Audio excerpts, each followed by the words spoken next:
Dear students, welcome in the class of B.A. Part Second, subject English Literature, Paper First, Poetry and Drama. I am Dr. Sumer Singh, Assistant Professor, Department of English, Government Lohia College, Suru. Dear students, today we will study Rupert Brooke's poem, The Soldier.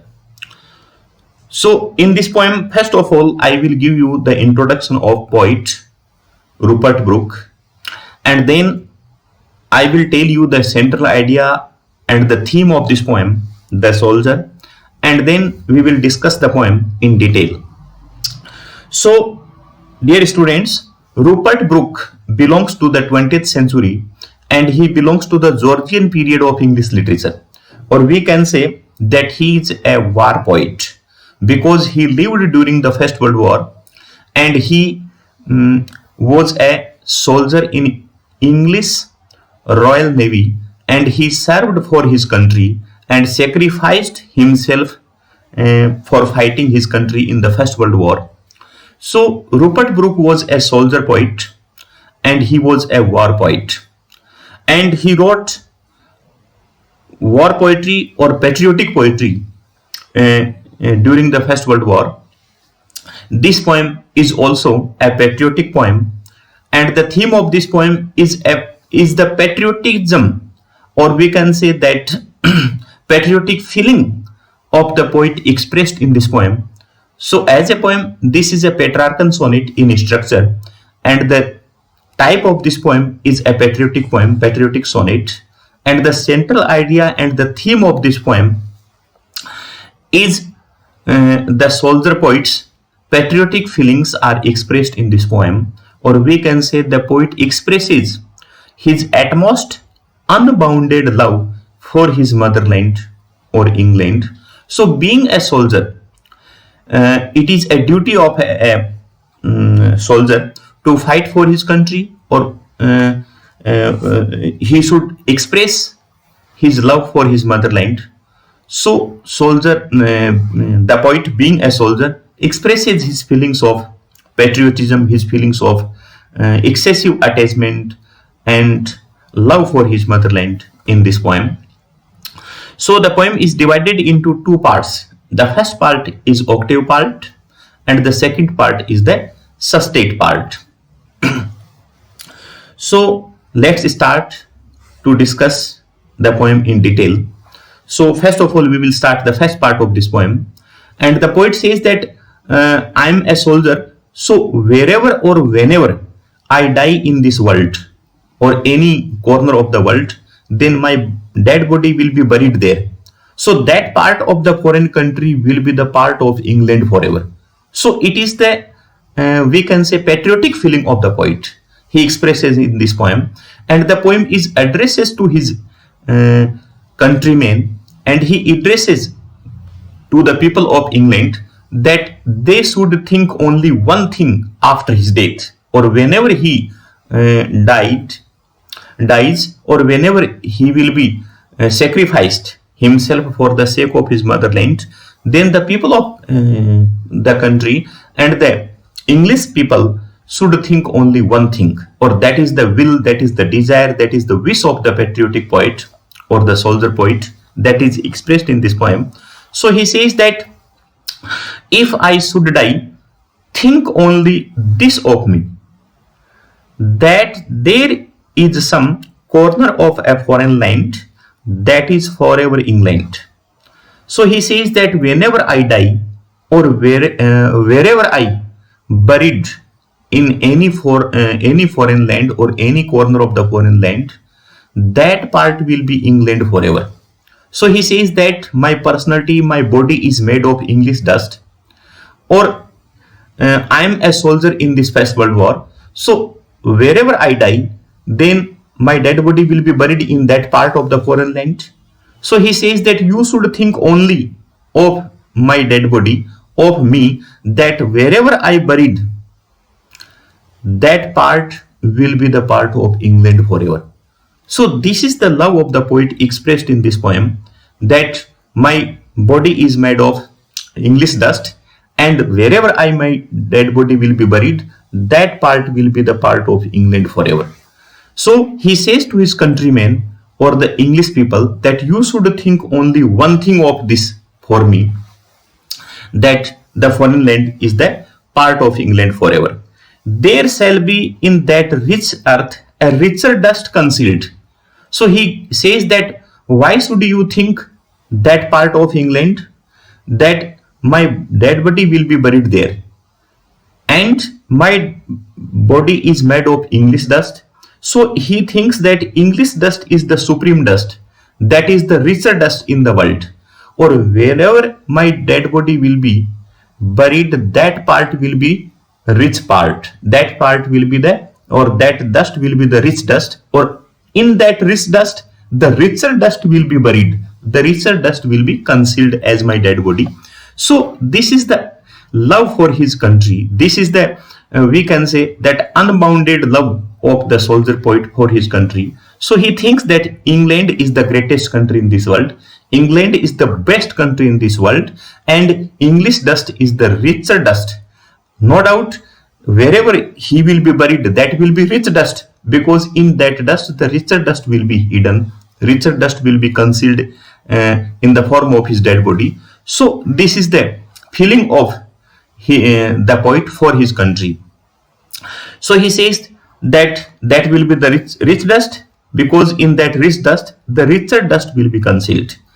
A dust whom England bore. He says that my personality is made of English dust, and my body is made of English dust, and my body is shaped and made aware. He says that my body is shaped and molded by the English dust, and my personality was aware, my personality was educated, aware, I got education, awareness, consciousness into England. So he says that myself is greatly thankful to my country England. So he says that a dust whom England bore, shaped, molded, and we can say that personality was developed and made aware. He says my personality was made aware, made conscious, and my personality was fully developed into England. So he says for the development of my personality, or for my birth, for my personality, I am grateful to my country, I am thankful to my country England.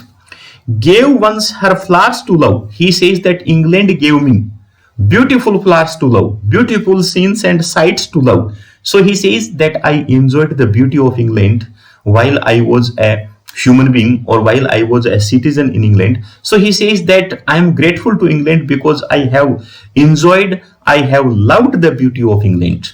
So for that love, for the enjoying of beauty of England, he considers himself thankful, grateful to England. Her ways to roam. He says that I roamed, I walked, and I enjoyed walking into the streets or the roads and on the highways of England. So he says that I am grateful that I wandered into the streets, I wandered on the highways or the roads of England. So he says that I enjoyed all the beauties, all the things of England in my life. So I'm thankful to my country because I have enjoyed all the sports, all the activities, all the other beneficial things in my country. So he says that I'm totally thankful, I'm totally grateful to my country. A body of England's. He says that my body is totally made of English air, English dust, and I enjoyed English beauty, I enjoyed English beautiful sights and scenes. So my body is of England.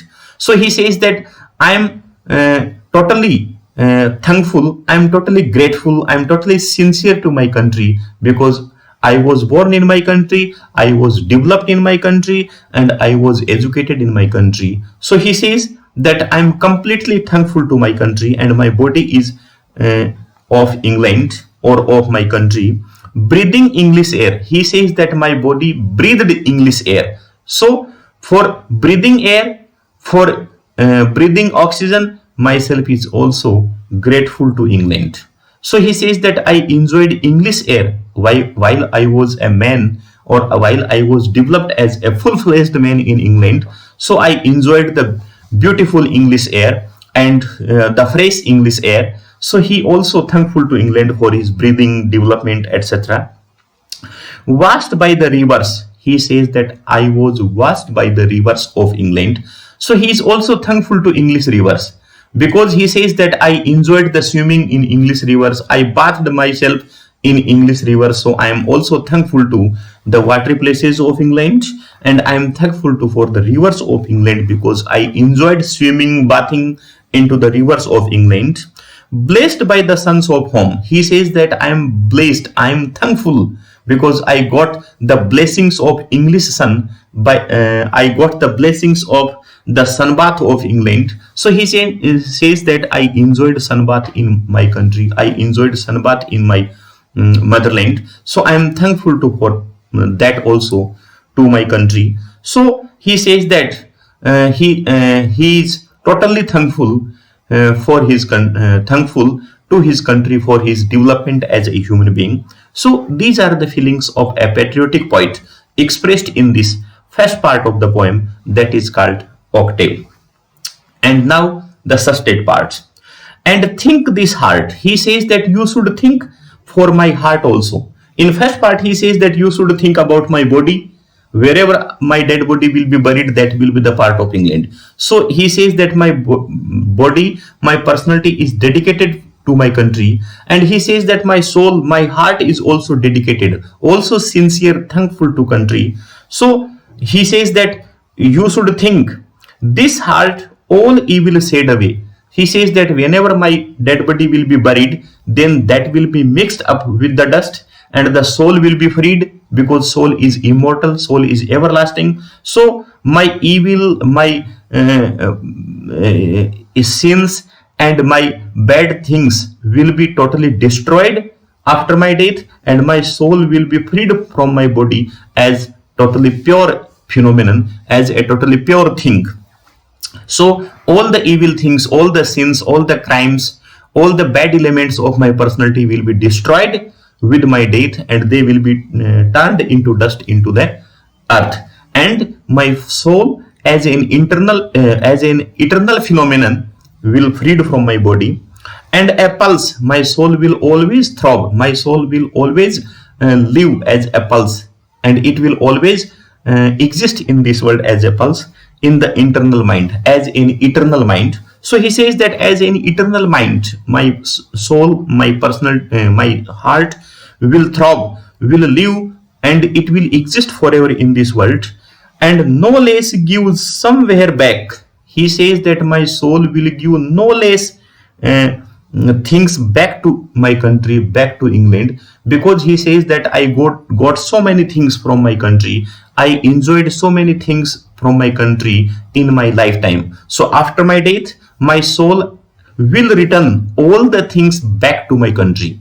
So the poet says that after my death, my soul will serve to my country, to my countrymen.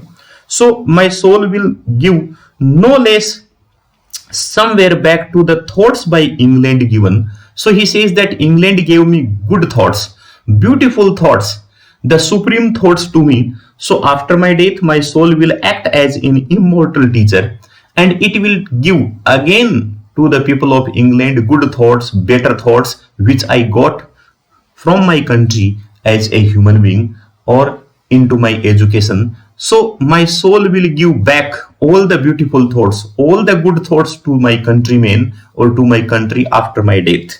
So he says that my soul as a teacher will teach all the good thoughts to my countrymen or the English personalities, her sights and sounds. He says that I enjoyed the beautiful sights, beautiful music, beautiful songs of my country as a human being. So after my death, my soul will return all the things back to England, all the things back to my English personalities. So my soul as an eternal teacher will teach the beautiful songs, the beautiful ideas, the beautiful feelings to the people of England in return, which I got from my country. Dreams happy as her day, because the days of England are beautiful, charming. So as the days are beautiful, so the beautiful things, beautiful feelings, beautiful emotions will be taught to the people of England by my soul after my death. So it will be given back to England whatever he has received in his life.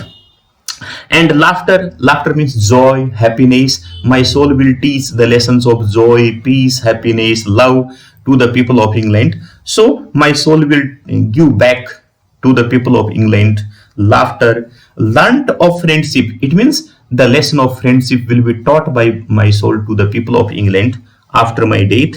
And gentleness, he says that my soul will also teach the lesson of gentleness, peace, love to my countrymen after my death. So in this way, the poet wants to say that my soul will give all the things back to my country, whatever I received from my country. So he says, my soul will teach the lessons of love, peace, beautiful feelings, good thoughts, etc. to the people of England.